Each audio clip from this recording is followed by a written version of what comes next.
Hi everyone, welcome back. In today's video, we will be taking a look at the rail union bosses being questioned by the Transport Select Committee and Mick Lynch being honest about driver-only operated trains. Also, this will be the first in a series of videos about how the government purposely wanted the strike, so they can use the strike as an excuse to bring in new anti-strike laws. Let's take a look at the clip. Sat with a bias towards the lower paid employees getting a slightly higher percentage. That's the sort of thing that could be a step in the right direction. Is that a fair comment? It would be a step in the right direction. What would also be a step in the right direction would be an offer for management staff and an offer for controllers.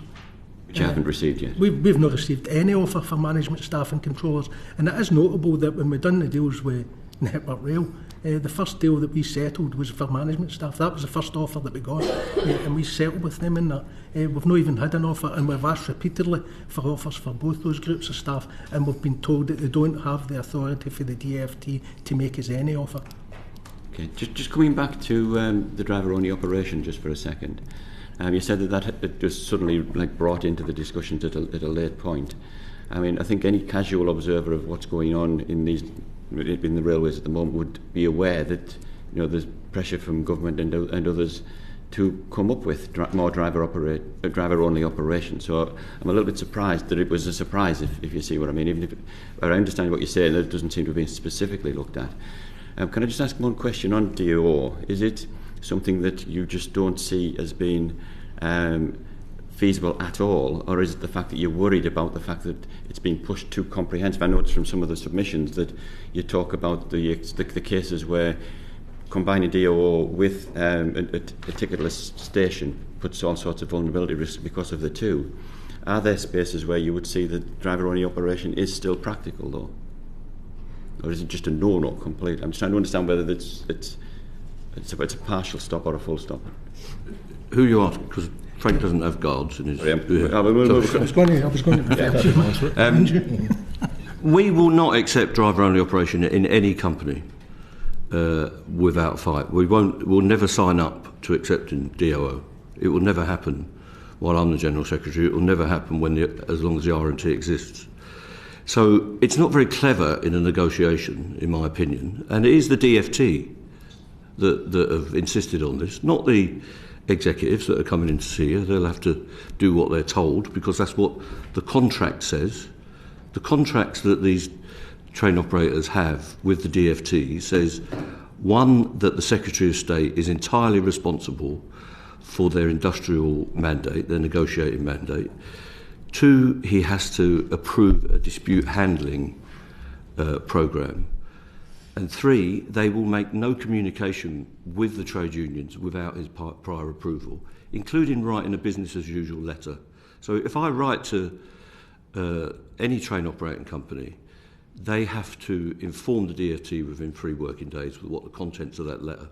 And that includes phone calls and discussions as well, according to the contract. So nothing happens in this industry without the Secretary of State and the 50 people in the DfT today that are working on this dispute and what they call workforce reforms. 50 people working full-time besides the politicians right now. So they insisted right at the end, and if the executives involved in this industry told you the truth, they will tell you that they knew before they put that on the table it would be rejected. And Mr. Whelan will speak on his behalf because there's 2 sets of people on these trains. So it's just not very bright to do that. Why would you, if you're seeking a solution to a serious industrial dispute that's high profile, would you wait until a Sunday afternoon at 4 o'clock to put 9 clauses into a document which weren't in the previous version? It's daft. And to me, it's sabotage. And they wanted these strikes to go ahead.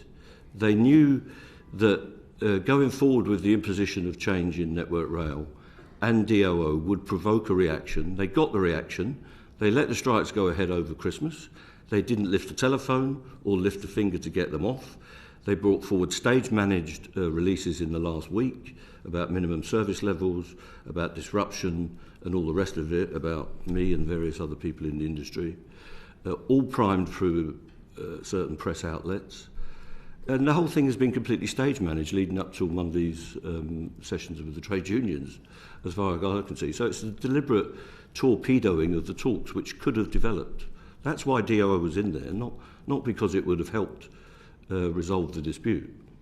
Okay, I'm going to try and stick to the question that I asked in the first place, which is about DOO, because I know that my colleagues are going to come back round in discussions and questions about the specific of government intervention or not, and you have the opportunity to go through that in a little bit more detail then.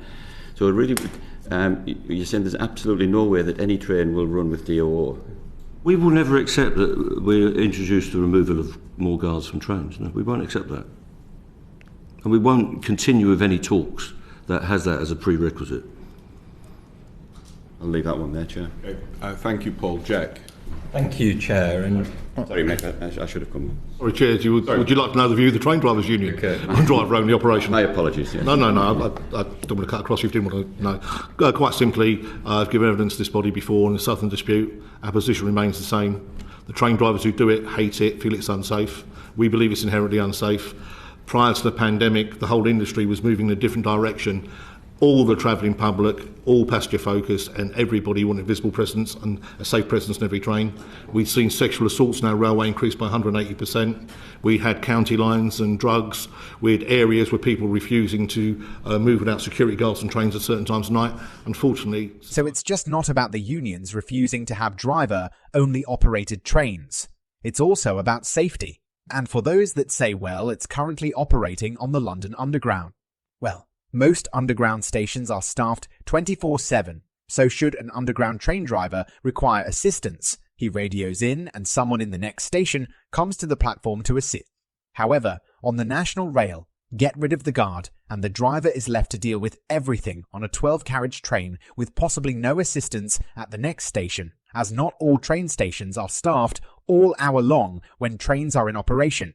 As always, let me know what you think in the comments section below. Please subscribe and click on the like button if you enjoyed this video.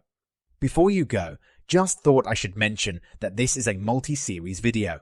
I have decided to break it down into multiple parts rather than making a long single video about how I believe the government purposely wanted the union to go on strike.